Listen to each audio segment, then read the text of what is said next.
did you know that businesses with remote sales teams see something like 13% faster revenue growth? Wow.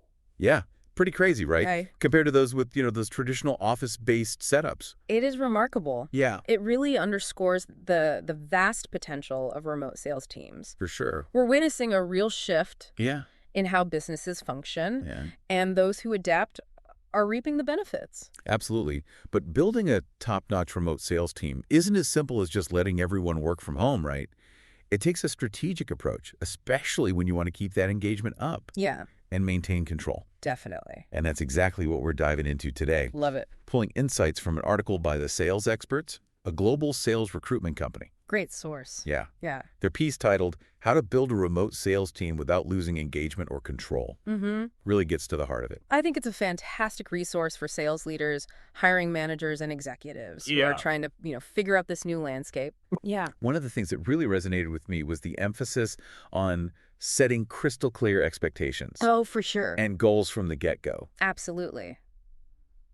That's something I found to be so important in my own experience. You just can't expect your team to hit targets if they don't know what they are. Yeah, exactly. Yeah. And it goes beyond just setting those individual sales targets. Uh-huh. It's about connecting them to the bigger company objectives, Yeah. Yeah. making sure everyone understands how their role contributes to the bigger picture, For sure. even when they're miles apart. Yeah. It's about getting everyone aligned on that common goal of sales success. It's like having that map Exactly. with a clear destination. Yes. Without the teams just wandering aimlessly. Totally. Speaking of maps, I love how the sales experts compare communication to being like oxygen Oh, yeah. for remote teams. It's such a powerful analogy Yeah. because without that constant flow of communication, things can unravel very quickly. For sure. Misunderstandings arise. Projects stall.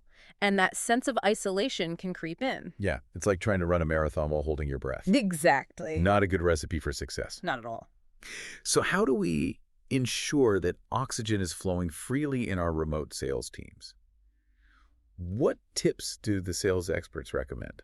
They highlight the need to use a variety of communication channels. Okay. Not just relying on email, Yeah. but embracing things like video conferencing, instant messaging, Right. and project management software. Yeah. Each has its strengths and weaknesses.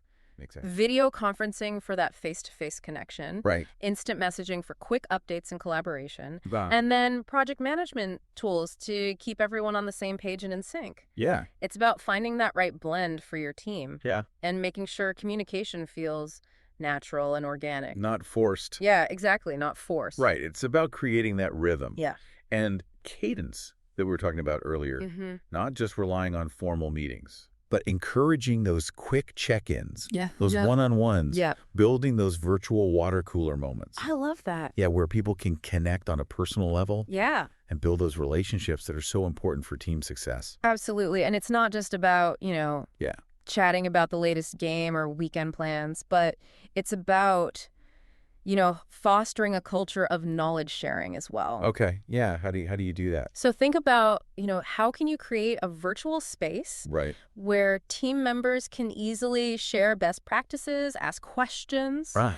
and learn from each other's experiences just like they would in a physical office environment. Yeah. I think that's where technology plays a big role. Absolutely. What are the sales experts saying about the tools and tech that can really empower a remote sales force?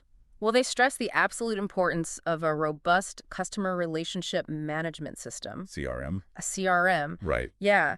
Think of it as the central nervous system Oh, wow. of your remote sales operation. Okay. It's where you track leads, manage pipelines, monitor progress, and gain valuable insights into your team's performance. And, in a remote environment where you don't have those visual cues of seeing people busy at their desks, Right. CRM can provide that visibility Totally. into what everyone is working on Yeah. Yes. and how they're progressing Yeah, and how they're tracking. towards those sales goals. Absolutely. It's not just about having any CRM, Right. but it's about finding the one that's the right fit Exactly. for your team's needs and workflow. Yeah. They also talk about sales enablement platforms, Okay. I'm which interested. can be a real game changer. Tell me more about these sales enablement platforms. Yeah. What are they? They're essentially a central hub for all the resources Really? your team needs to succeed. Okay. Sales scripts, product demos, marketing collateral, customer case studies. Wow. It's all there, organized, accessible, and current. So your team has all the information they need at their fingertips. Yeah, no matter And where they are. it's incredible. No more, searching through shared drives or emailing back and forth Right, to exactly. find the right document. Exactly. It streamlines that whole sales process. Yeah. Makes your team more efficient. And effective. Yes. Yeah. And because these platforms often integrate with your CRM, you can track how your team is using those resources Oh, cool. and see what's resonating with prospects. So it's like a feedback loop It is a feedback loop. that allows you to refine your sales strategies. Exactly. Make sure your team is equipped with the most effective tools. Yeah. And messaging. It's powerful. It sounds like a dream for any sales leader, It is. especially one managing a remote team. For sure. So we've got the communication piece down. We've talked about the tech stack, but what about the human element? How do we foster collaboration and engagement in a virtual world where it's easy to feel disconnected? I'm sure the sales experts have some thoughts on this. They do. Yeah. They offer some great advice. One of the key things they emphasize is the importance of finding ways to connect with your team on a personal level, even when you're not physically together. So it's not just about the scheduled meetings and formal communication, Exact. but creating those informal opportunities Yeah. for interaction and connection. Think virtual coffee breaks, online team building activities, Right. even just a dedicated Slack channel for non-work related stuff. Yeah. It's about creating that sense of camaraderie and community. Yeah. That's crucial for morale and engagement, Yeah. especially in a remote setting. Those water cooler moments, even if they're virtual, can make a huge difference. They It can. reminds me of a time when our team, it was great. We all got together virtually for a game night, and it really helped boost team spirit. That's awesome.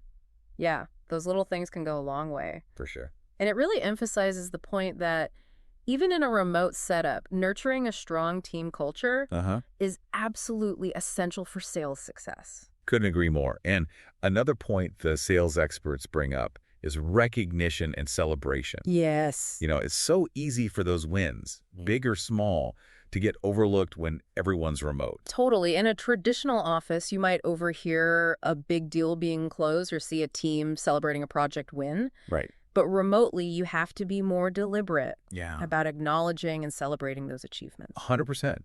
A simple shout out during a team meeting, a virtual high five on Slack, or even just a handwritten thank you note. It goes a long way. Yeah, shows your team that you're paying attention, you value their work, and that you're invested in their success. It's about making those virtual pats on the back just as meaningful. As the real thing. Exactly. So we've talked about setting clear expectations, communication tech tools, fostering collaboration and engagement. What other key pieces do sales leaders need to have in place to really effectively manage a remote sales team? One area the sales experts emphasize is ongoing training and development. Just because your team is remote doesn't mean their professional growth should be put on hold. Right. It's so easy to think out of sight, out of mind. But investing in your team's development, even when they're remote, is key for their individual growth Yeah. and the success of your sales organization. 100%. The sales experts recommend a mix of virtual workshops, webinars, Yeah. and giving them access to relevant resources to keep their skills sharp and knowledge current. And with all the online learning platforms nowadays, there's no lack of choices. No shortage at all. But how can we make sure those training opportunities are actually impactful for remote teams? One tip I always suggest is to make it interactive. Okay. Instead of just passive webinars, include quizzes, breakout sessions, Right. even virtual role-playing. I like it. The more engaged your team is, Yeah. the more likely they are to retain the information Right. and actually use it in their work. It's about turning those training sessions into active learning experiences Yeah, and fostering collaboration even when everyone's in different places. precisely. And another great tool for remote teams is mentorship. Okay. Pairing a seasoned team member with someone who's newer Yeah. can be incredibly beneficial. Mentorship gives that one-on-one support that can be so valuable. For sure. Especially in a remote setup where you might not have those casual chances to learn from more experienced colleagues. Right, it's a win-win. Yeah. The mentee gets valuable guidance, and the mentor gets to share their expertise and develop their leadership skills. Absolutely. And of course, we can't forget about performance tracking and feedback. Yeah, can't manage what you don't measure, right? Exactly. But how do you strike that balance in a remote environment between tracking performance effectively, Yeah. and not micromanaging your team. Transparency and communication are key. Okay, The sales experts suggest setting up clear performance tracking from the start, right. whether it's weekly progress reports, KPI evaluations, or regular pipeline reviews. Yeah. Most importantly, feedback should be timely, Yes. constructive, and specific. And it's not just about pointing out areas for improvement, but also acknowledging successes Oh, absolutely. and recognizing individual and team achievements. It's about fostering a culture of accountability and support, Yes, where everyone knows what's expected and feels empowered to succeed. it seems like building a thriving remote sales team is quite complex. It is. It demands a shift in thinking and adapting those traditional management approaches to this new world of work. Yeah. What's the one key takeaway you'd leave our listeners with today? With the right strategies, Yeah. the right tools, Yeah. and a focus on a strong team culture, Yes. you can unlock the full potential of your remote sales force and achieve incredible sales success. I love that. Focusing on that team culture and those strategies. Yeah, Huge thanks to the sales experts absolutely. for sharing these insights in their article, How to Build a Remote Sales Team Without Losing Engagement or Control. It's definitely a must-read for any sales leader Yeah, looking to get the most out of their remote team. couldn't agree more. And to our listeners, Yes. we encourage you to check out that article and think about how you can apply these actionable tips Yeah. to drive sales success in your own organizations. Until next time. Happy selling. Happy selling.